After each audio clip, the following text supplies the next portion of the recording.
बिस्मिल्लाहिर्रहमानिर्रहीम। अस्सलाम वालेकुम। तारीखी सीरीज़ कुर्रश उस्मान से मरून खातून का किरदार ख़त्म किया जा रहा है और ख़त्म होने की वजह बाज़ नाज़रीन तो जानते हैं और बाज़ नाज़रीन नहीं जानते। कहा जा रहा है कि किस्त नंबर 154 या 155 के बाद मरून खातून का किरदार ख़त्म हो जाएगा और उसकी वजह आप शायद जानते ही होंगे कि मरून खातून का किरदार अदा करने वाली अदाकारा उम्मीद से हैं और अपनी सेहत की वजह से ही कुर्रश उस्मान को छोड़ेंगी।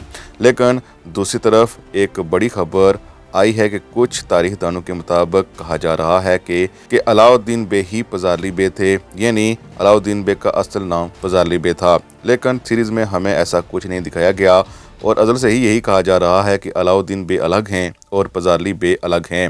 इसके साथ साथ कहा जा रहा है कि तारीख में सलीमान पाशा किसके बेटे थे, क्या होलोफेरा के बेटे थे या फिर एल्चिम खातून के। तो ज़्यादातर तारीख दान यही कह रहे हैं कि ये एल्चिम खातून के बेटे थे और बाज़ तारीख दान सलीमान पाशा को कह रहे हैं होलोफेरा का बेटा। अब इसी के चलते आगे चलकर महमूद बुज़दाख ने भी कोई बड़ी तब्दीलियां शुरू कर दी हैं। बहुत से करैक्टर चुके जा रहे हैं जिनमें मुमकिन है कि इससे पहले आप जानते हैं कि आयशा खातून जा चुकी है, लेकिन महमूद बे के साथ साथ हो सकता है कि गुंदूज़ बे भी चले जाएं ड्रामे को छोड़कर। लेकिन गुंदूज़ बे के हवाले से अभी चांसेस कम ही हैं।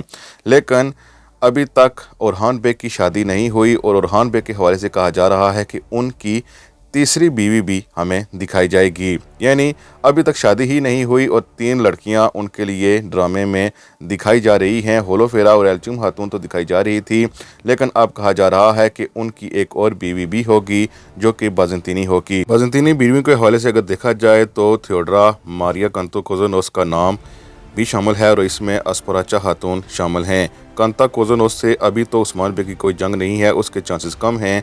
यही ज़्यादा चांसेस हैं कि एस्पराचा खातून आएंगी।